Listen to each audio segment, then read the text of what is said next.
40 مسلمانوں کی ناک کٹ جاتی ہے، اس کی ناک کٹ جاتی ہے، اس کا چہرہ جھک جاتا ہے، اس کی سطح مٹی میں مل جاتی ہے. ایک بچہ کا ڈی ایم بنا، IPS آفیسر بنا، IAS آفیسر بنا، جج بنا تو پوری قوم مسلم کا سر فخر سے اونچا ہو جاتا ہے. اپنے بچوں کو پڑھاؤ، اپنے بچوں کو لکھاؤ، اپنے بچوں کو صرف گلی کوچے کا فٹ بالر مت بناؤ، کرکٹر مت بناؤ، نیچر فنگر مت بناؤ. اس کے ہاتھ میں قلم دے دے، اس کو کتاب دے دے. جب صحت رہے گی تب نہ وہ رکھے گا، تب نہ وہ پڑھے گا، تب نہ وہ کچھ کسی قابل بنے گا. صحت ہی نہیں رہے گی تو کیا کرے گا؟ اسلام نے تعلیم پہ زور دیا ہے، اسلام نے اسٹڈی پہ زور دیا ہے، اسلام نے غور و فکر پہ زور دیا ہے، اسلام نے ریسرچ پہ زور دیا ہے. آج ہمارے یہاں کوئی سائنسداں نظر نہیں آتا، ہمارے یہاں کوئی ویگانک نظر نہیں آتا. ظاہر سی بات ہے آپ کو صرف کھانا ہے، شادی بیاہ میں ناچنا کودنا ہے. کہاں سے ہم اچھا فرد دنیا کو دے پائیں گے؟ ایک قوم مسلم بنیاد سے جڑ جا، تعلیم سے جڑ جا. ڈاکٹر منوہر جوشی کہتے ہیں کہ جس قوم میں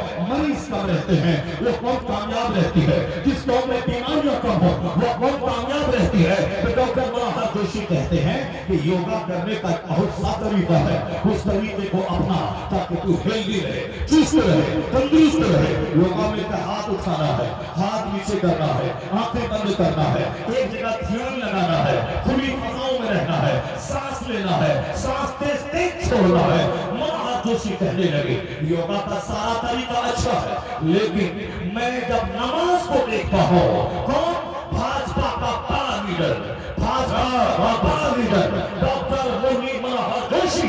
3 لیڈر ہیں بھاجپا کے، ایک ہے اٹل بہاری واجپئی، ایک ہے آڈوانی اور ایک ہے ڈاکٹر مرلی منوہر جوشی. یہ 3 بیسک پیلر ہیں جس نے اس پارٹی کو قائم کیا ہے.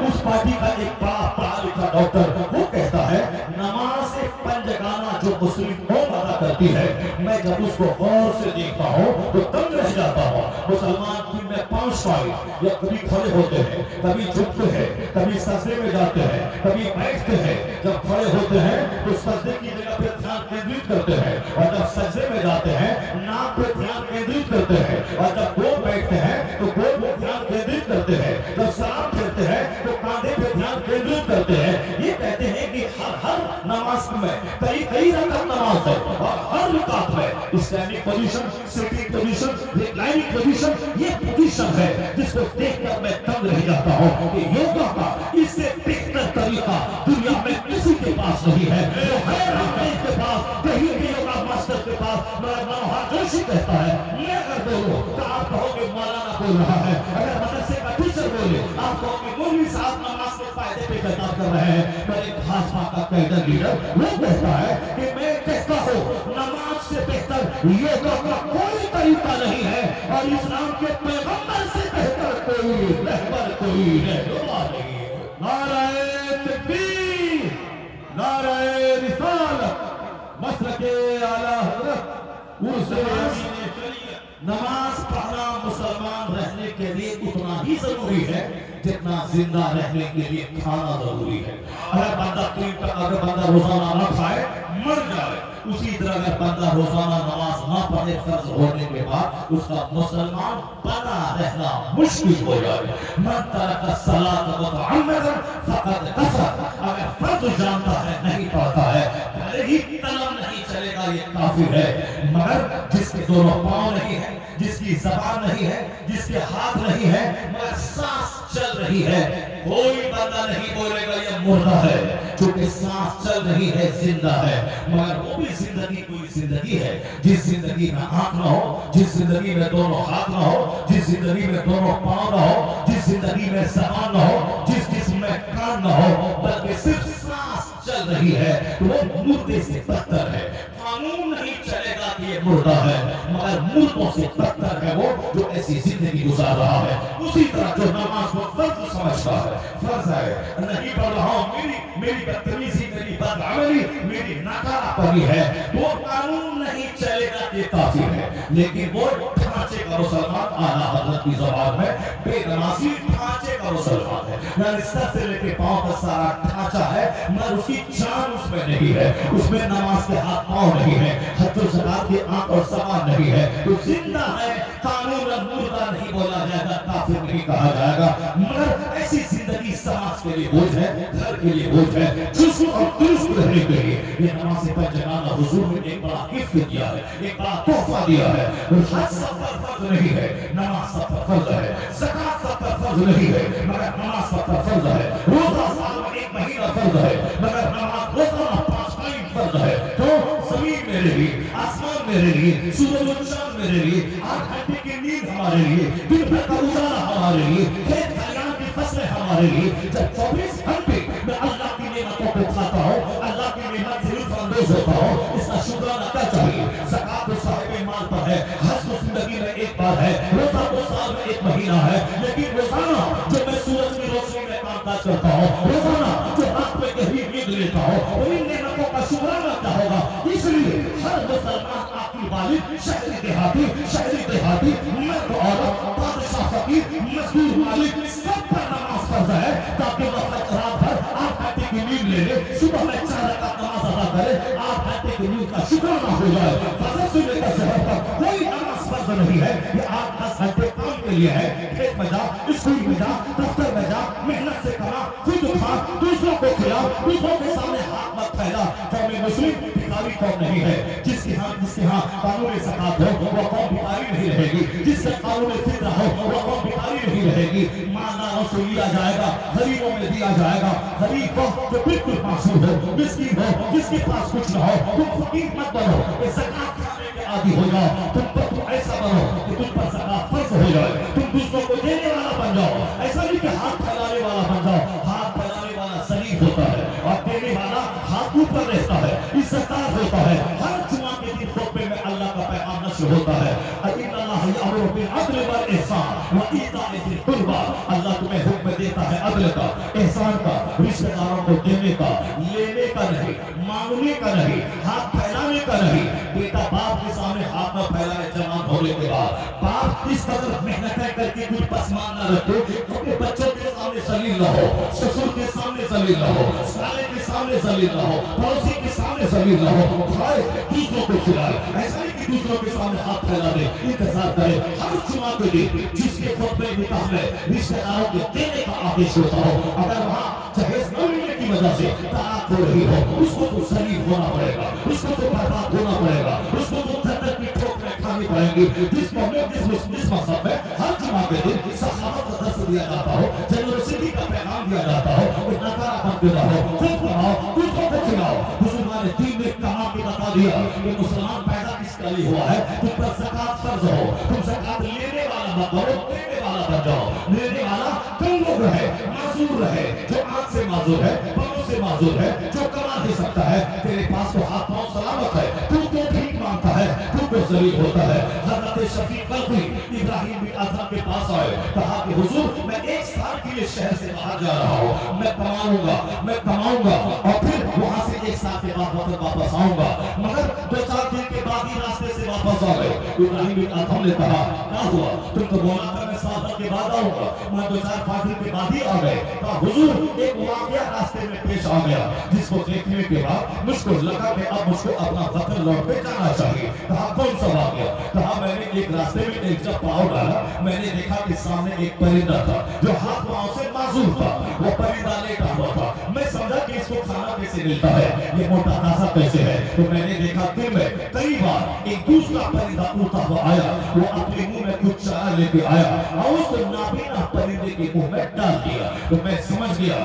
میرا خدا وہ ہے جو نابینا پرندے کو رزق پہنچاتا ہے، رزق دیتا ہے، وہی سب کو روزی دینے والا ہے۔ ان اللہ هو الرزاق ذو القوة المتین، جب وہ زبردست روزی دینے والا ہے، کیوں میں شہر پھروں، کیوں میں مانگوں، میں اپنے وطن میں رہوں گا، جو اللہ میرا اس پرندے کو روزی دے رہا ہے وہ مجھے بھی روزی دے گا، اس لیے میں وطن واپس آ گیا، اب عبادت کروں گا اور ایک دن عبادت میں رہوں گا، میرا ہوگا میرے لیے رزق کا انتظام فرما دے گا۔ ابراہیم بن ادھم نے کہا اے شفیق تجھ پر افسوس ہے، تم کیوں اس معذور پرندے کی طرف بڑھنا چاہتا ہے؟ تم نے معذور پرندے کو دیکھا کہ اس کو روزی پہنچ رہی ہے، کہ تم بھی معذور بننا کیوں چاہ رہا ہے؟ جو پرندہ اڑ کے منہ میں چارہ لا کے اس کو کھلا رہا ہے، تم وہ پرندہ کیوں نہیں بننا چاہتا ہے؟ تم وہ پرندہ کیوں نہیں بننا چاہتا ہے؟ تم معذور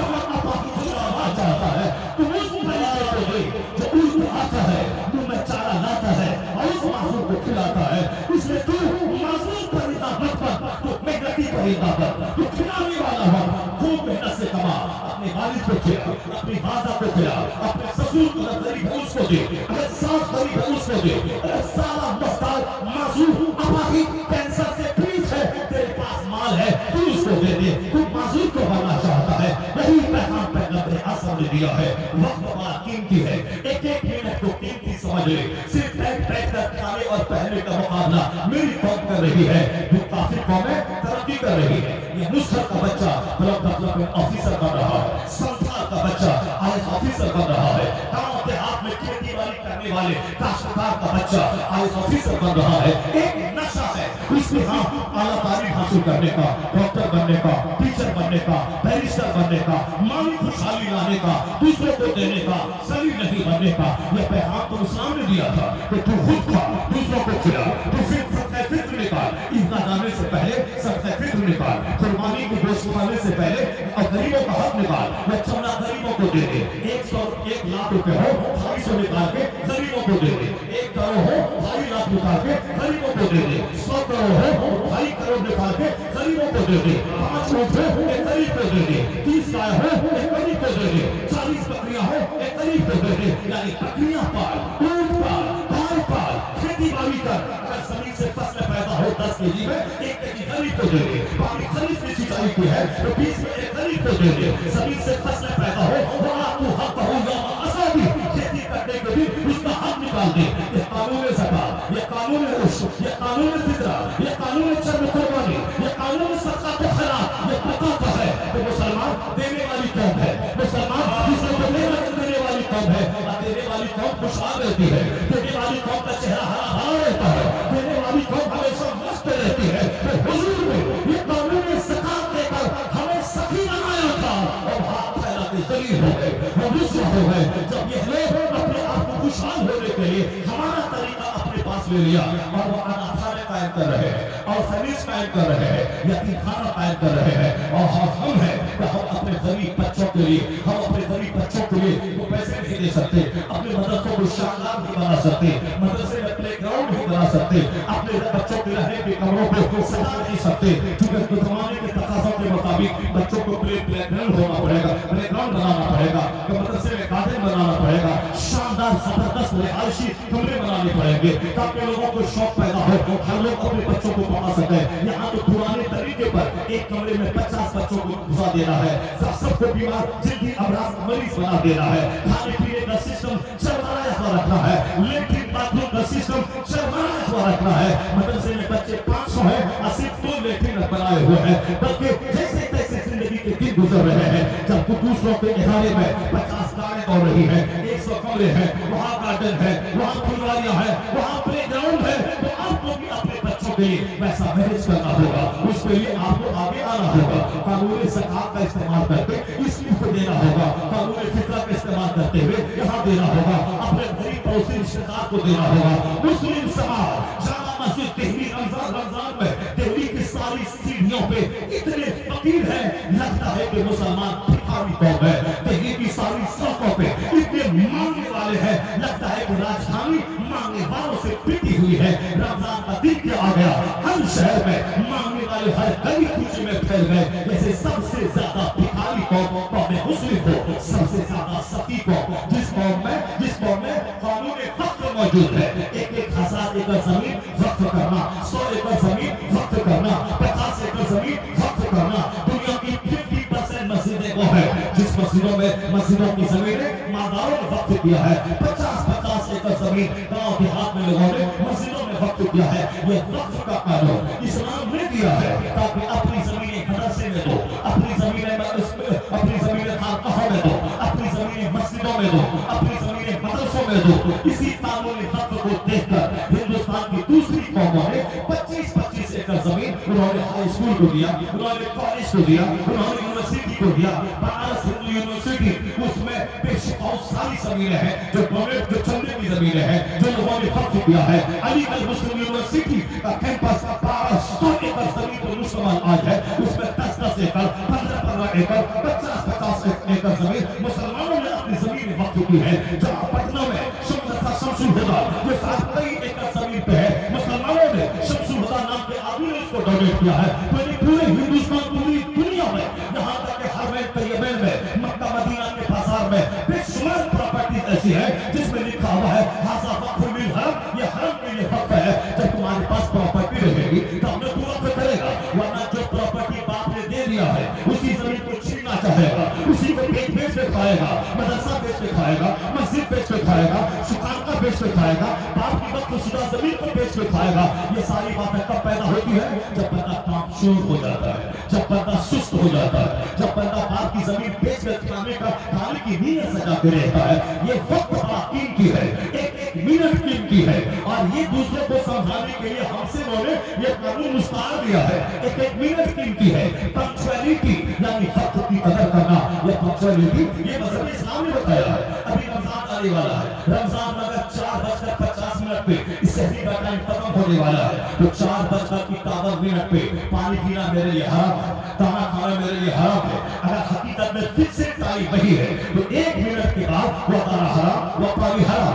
اگر 6:25 پہ افطاری کا ٹائم ہے، 6:25 تک دانا پانی حرام، 6:26 پہ دانا حلال، پانی حلال. آخر کے 1 منٹ پہلے حلال، 1 منٹ کے بعد حرام، 1 منٹ پہلے حرام، 1 منٹ کے بعد حلال. کیا سمجھا تم نے؟ اس مذہب میں ایک منٹ قیمتی ہے، ایک منٹ قیمتی ہے. اگر 7:10 پہ سورج طلوع ہوا تو 7:10 سے پہلے فجر کی نماز ہے، 7:10 کے بعد فجر کی نماز نہیں پڑھ سکتے، فجر کی نماز نہیں پڑھ سکتے. اس کا مطلب کیا ہے؟ وہ ادا نہیں، اثر تو پڑھ سکتے ہو، ادا نہیں پڑھ سکتے کیونکہ آفتاب نکل گیا. 1 منٹ پہلے اثر کا ٹائم، 1 منٹ کے بعد مغرب کا ٹائم، 1 منٹ پہلے مغرب کا ٹائم، 1 منٹ کے بعد عشاء کا ٹائم، 1 منٹ پہلے عشاء کا ٹائم، 1 منٹ کے بعد فجر کا ٹائم. سال کے 365 دن جب تک گزر نہ جائے اس وقت تک 1 کروڑ روپے میں زکات فرض نہیں ہے. زکات فرض ہونے کے لیے حلال ہو یعنی سال گزرنا ضروری ہے. سال گزرنے سے 5 دن پہلے میں نے گمان اپنی بیوی کو دے دیا یا بیوی کے پاس تھا اس نے مجھ کو ڈونیٹ کر دیا، اس پر زکات فرض نہیں ہے. سال بھر تو میدان عرفات میں جا کے رہ جا، حج نہیں ہوگا. حج کے لیے ضروری ہے کہ ذی الحجہ کی 9 تاریخ کو تو وہاں پہ رہے، حالت احرام کے ساتھ فضاؤں سے گزر جا، یا حالت احرام باندھ کر وہ کسی تاریخ ہو گئی تجھ کو وہاں سے گزار دیا گیا تو حاجی ہو گیا. سال بھر وہاں بیٹھا رہے، حاجی نہیں. اس فکسڈ ٹائم میں حالت احرام میں گزر گیا تو حاجی ہے. سال بھر سے پہلے رہے، 1 کروڑ روپے زکات فرض نہیں، سال لگا زکات فرض ہو گئی. 1 منٹ پہلے حرام، 1 منٹ کے بعد حلال. یہ قانون زکات، یہ قانون روزہ، یہ قانون نماز بتاتا ہے کہ ایک منٹ قیمتی ہے. اگر اس سے مسلمان سبق حاصل کر لیتا، یہ شادی بیاہ میں 4 دن ڈنکا نہیں بجاتا، یہ برتھ ڈے پارٹی میں یہ سب مستیاں نہیں کرتا، یہ ڈی جے بجا کے ناچتا نہیں کودتا، یہ چائے پان کی دکان پہ 2 گھنٹہ دے کر دوسروں کی قیمت کی محفل نہیں سجاتا.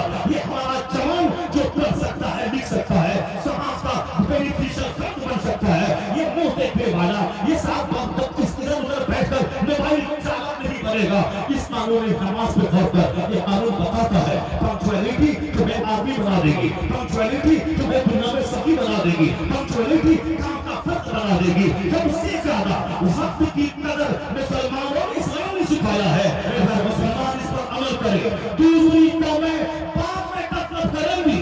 ہر فیلڈ میں مصطفیٰ کا غلام سب سے آگے ہوگا، ہر فیلڈ میں مصطفیٰ کا غلام سب سے آگے ہوگا. کیونکہ آنیسٹی کا پیغام اسلام دیتا ہے، پنکچویلٹی کا پیغام اسلام دیتا ہے. ایک نعرہ تکبیر اسلام دیتا ہے، نعرہ تکبیر، نعرہ رسالت، مسلک اعلیٰ حضرت، آمد حضور گلزار ملت، آمد حضور گلزار ملت، آمد حضور گلزار ملت، آمد حضور گلزار ملت. محافظان مسلک اعلیٰ حضرت، محافظان مسلک اعلیٰ حضرت. موبائل نیچے کر لیں آپ لوگ، ویڈیو بالکل لگ رہا ہے، موبائل سب اپنے جیب میں رکھ لیں، صرف حضرت کے چہرے کی زیارت کرائیں.